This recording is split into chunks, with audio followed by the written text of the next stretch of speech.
అందరికీ నమస్కారం అండి. వెల్కమ్ టు ఉదరసరడ్డ యూట్యూబ్ ఛానల్. ఈరోజు వీడియోలో ఆంధ్రప్రదేశ్ రాష్ట్రంలో ఎన్టీఆర్ పెన్షన్ కానుక ఒక ప్రదేశం నుండి మరో ప్రాంతానికి పెన్షన్ ఎలా ట్రాన్స్ఫర్ చేయాలనే విషయాలు ఈ వీడియో ద్వారా చెప్తాను. అలాగే ఏ డాక్యుమెంట్స్ కావాలో కూడా చెప్తాను. వీడియోని స్కిప్ చేయకుండా ఎండ్ వరకు చూడండి, మీకు అర్థమవుతుంది. అలాగే ఇంకెవరైనా నా ఛానల్ని సబ్స్క్రైబ్ చేసుకోకపోతే సబ్స్క్రైబ్ చేసుకోండి.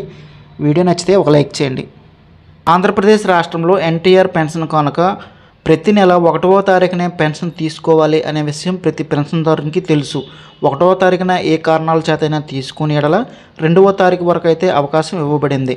అంతకు మించి ప్రస్తుతం అవకాశం ఇవ్వలేదనే విషయం కూడా అందరికీ తెలుసు.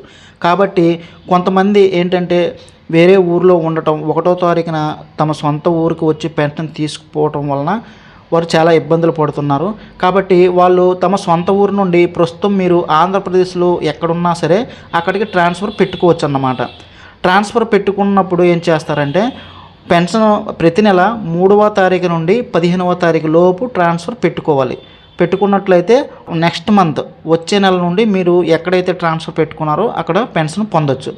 అయితే ఈ పెన్షన్ ట్రాన్స్ఫర్ పెట్టడం వలన చాలామంది ఏమనుకుంటారంటే పెన్షన్ ఆగిపోద్దేమో, పెన్షన్ రాదేమో అనే భయంతో చాలామంది పెన్షన్ ట్రాన్స్ఫర్ పెట్టుకోరు. అలాగే చాలామందికి ఈ విషయం కూడా తెలియక ప్రతి నెల కూడా తమ సొంత ఊరికి రావడం, పెన్షన్ తీసుకోవడం, మళ్ళీ అక్కడికి వెళ్ళడం అనేది జరుగుతుంది. కాబట్టి ఇప్పటి నుండి అలాంటి ఇబ్బంది పడకుండా మీరు ప్రస్తుతం సొంత ఊరు నుండి ఎంత దూరంలో ఉన్న ఆంధ్రప్రదేశ్లో అక్కడికైతే ట్రాన్స్ఫర్ పెట్టుకోవచ్చు. ఎటువంటి ప్రాబ్లం లేదు. ఎప్పుడైతే మీరు అక్కడ నుండి మళ్ళీ మీరు సొంత ఊరు వచ్చేస్తారో అప్పుడు మళ్ళీ కూడా మీ సొంత ఊరికి మరలా కూడా ట్రాన్స్ఫర్ అయితే పెట్టుకోవచ్చు. ఈ అవకాశం ఇప్పుడు కాదండి, చాలా రోజుల నుండి ఉంది. కానీ ఎవరికి తెలియక ప్రతి నెల తమ సొంత ఊరికి వచ్చి పెన్షన్ తీసుకుని ఇబ్బంది పడుతున్నారన్నమాట. అయితే ఇది ఎలా అప్లై చేయాలో చెప్తాను. మీ యొక్క సచివాలయంలో ఉన్న వెల్ఫేర్ అసిస్టెంట్ వారికి ఒక అప్లికేషన్తో పాటు పెన్షన్ ఐడి, మీరు ఏ సచివాలయంకి అయితే ట్రాన్స్ఫర్ చేసుకోవాలనుకుంటున్నారో, అంటే కొన్ని 1, 2, 3 సచివాలయాలు ఉంటాయి కదండి. పర్టికులర్గా కంపల్సరీగా ఏ సచివాలయానికి ట్రాన్స్ఫర్ చేయాలనుకుంటున్నారో 1 అయితే 1, 2 అయితే 2 మరియు మండలం, మీరు ఏ జిల్లాకి ట్రాన్స్ఫర్ చేసుకోవాలనుకుంటున్నారో ఆ జిల్లా పేరు వివరాలు రాసి ఇచ్చినట్లయితే మీ యొక్క వెల్ఫేర్ అసిస్టెంట్ గారు అక్కడికి ట్రాన్స్ఫర్ అయితే చేస్తారన్నమాట. ట్రాన్స్ఫర్ చేసిన తర్వాత వచ్చిన నెల నుండి అక్కడ వెల్ఫేర్ అసిస్టెంట్ని కలిస్తే మీకు పెన్షన్ అయితే ఇవ్వడం జరుగుతుంది. ఇదండి ప్రాసెస్.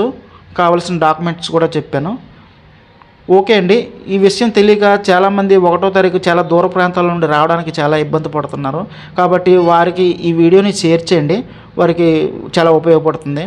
ఓకేనండి. Thank you for watching. ఇలాంటి మరిన్ని అప్డేట్స్ కోసం నా యొక్క ఛానల్ని సబ్స్క్రైబ్ చేసుకోండి. వీడియో నచ్చితే లైక్ చేయండి. ఈ వీడియో అందరికీ ఉపయోగపడుతుంది కాబట్టి షేర్ చేయండి.